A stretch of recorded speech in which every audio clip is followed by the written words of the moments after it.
Africa, a continent that many call poor, but I believe it is rich, obviously with an incredible history, full of blood and adventure. Talking about Africa is fascinating, but it's also like trying to sum it up. You just can't capture everything that can be said about it. So here, I'll share just a part of all that this land has to offer. Customs that might seem like fiction, but they really happen. So here, I'll talk to you about just a part of all that this land brings us. Customs that may seem like fictional tales, but they really happen. Labeling an outsider and their customs as strange is often a mechanism we use to rationalize the unknown. That's why here I bring you the incredible customs that are practiced in Africa, and that seems strange to many. Lip plates. The Mursi, or one of the most fascinating tribes in Ethiopia, have a striking appearance among the women as they wear lip plates. It's something amazing for an outside viewer, since to wear a plate, they have to stretch their lower lip. But how do they do it? Well, this practice begins at puberty, around the age of 15. First, they make a cut under the lower lip, place a wooden plug about 4 cm long there, leaving it in so that the wound doesn't close. Once the wound heals, the process of gradually enlarging it begins, by slowly adding larger plates. Over the following years, they have grown to measure up to about 22 centimeters inclusive. But it doesn't stop there. When they put in a plate, there are teeth that get in the way, which is why they decide from the start to remove their 2 lower incisors, and some even remove all 4, so that the plate fits better. The plates can be made of clay, which they make themselves, or wood, which is made by the men. But why, do the women stretch their lips? What is the reason behind this custom of this tribe? It all started when slave traders raided borderlands for women. Women who embedded pottery in lips. Over time, it became a tribal symbol. Larger plates enhance marriage prospects. If a lip breaks, beauty is lost. But after many years, it became a part of the tribe, now one of the most tribe symbols. The larger the plate, better chance for marriage. If a woman's lip breaks, she loses beauty. Unfortunately, if a woman's lip were to break, she would lose her beauty. In front of the men, this tribe drinks cow's blood for protein. They drink it as milk or blood. They don't kill the cow. They know where to strike for blood. They let the cow recover and drink the blood. Travelers documented this as a crisis. The surprising thing is that they do not kill the animal. They simply know where to hit it in the neck and a jet of blood comes out, which they collect in a container and then leave the cow still and they drink what has come out of the cow. That is its blood. Some travelers have documented this practice as a lethal crisis. Custom coffins from the gay ethnic group in Ghana. They are known for crafting unique coffins reflecting the deceased's profession or interests rather than traditional designs. This ethnic group lives in a suburb called Tex, which is located in Accra, the capital of the country. What really stands out about them is the coffin they make every time someone from there passes away. And the coffin is not usually in the traditional way that many of us know. Instead, they design the casket according to the profession or the interests that the deceased had in life. If he was a fisherman, it will be shaped like a fish or a boat. If he was an athlete, maybe it will be in the shape of a shoe, and so on with the others. It's a tribute to who that person was in life.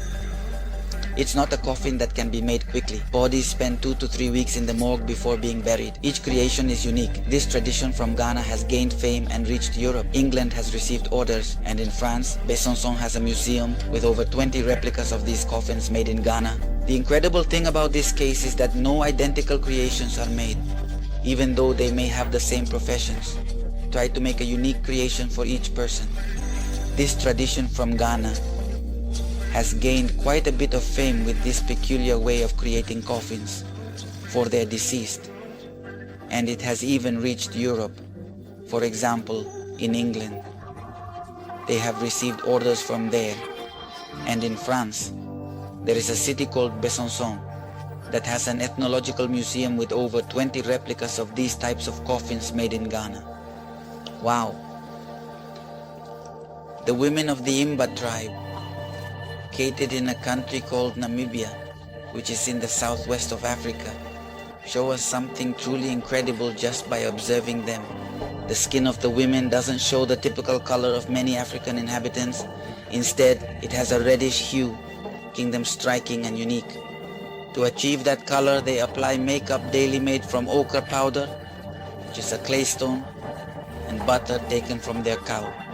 This mixture is called okise, and the reason is that it distinguishes between women and men. It also helps combat the strong sun radiation, acting as a protector for the skin. They say that ochre fights bacteria and hydrates the skin. Tourists say it even works for odor, as they don't notice any bad smells. Despite not showering, they paint themselves twice a day and take pride in their reddish color, which attracts a lot of attention from tourists. It's like a celebration of their bodies. Beyond showing off wealth, their luxury is looking good through what has already been mentioned. They don't bathe because water has been scarce. To smell good, they perform a daily smoke bath. For their hair, they use dreadlocks filled with ojiks. This also has cultural significance. Girls style their hair with 2 braids, but as women with husbands, they have more braids. After having children, they add skin and animal hair to their braids. The same applies to hair. They have a kind of dreadlocks embedded in ojikse, the aforementioned mixture created by them. But it also has a meaning. As girls, they wear 2 braids, but as married women, they have more braids. With children, they add skin and animal hair, so they stand out, impressing tourists. Fights to attract partners are key to the Surma tribe between Ethiopia and Sudan. Their fights draw attention as winners seek partners. The warrior tribe holds an annual post-harvest fight called Donga. It's the year's key event, where strong youths fight with long sticks. In the Surma tribe, between Ethiopia and Sudan, fights attract partners. These annual post-harvest events, called Donga, are crucial. Known as the warrior tribe, they use long sticks to showcase bravery. The winner gains social recognition and attracts young girls, likely securing a future wife. This group, nicknamed the warrior tribe, organizes a fight once a year after the harvest, which they call Donga.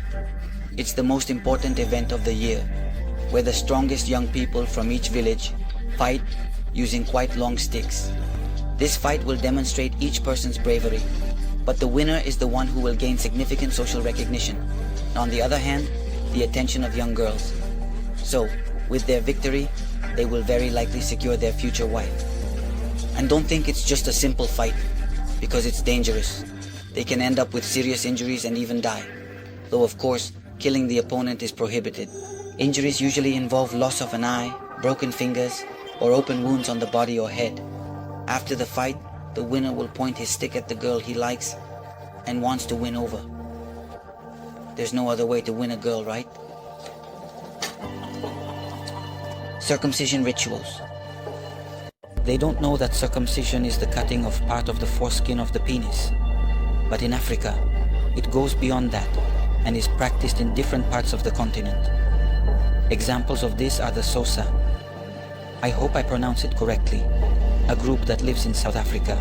Teenagers endure a painful process to prove manhood. Stripped, covered in clay, and wrapped in leaves, part of their penis is cut without anesthesia. Afterward, they are confined for a month, avoiding women and medical help. Some die due to poor sanitary conditions. This is practiced by the Xhosa and Bokus tribes in Kenya. During circumcision, they must not show pain, preparing by immersing in cold water to numb the area. Enduring pain without expression is crucial. Quite a fact, right? After the practice, he is confined for a maximum of 1 month, where he cannot have contact with women and much less receive medical help, and if he receives it, he would be considered weak and not a man. Because of these practices, there is a percentage that dies due to poor sanitary conditions. And it's not just the Xhosa who practice this. There is another tribe called the Bokus, located in Kenya. It's important to clarify that at the moment of circumcision, they cannot show any signs of pain. In fact, as part of the preparation for the ritual, they immerse themselves in cold river water to numb that area a bit. So the pain has to be endured to the maximum because they cannot make any facial expressions.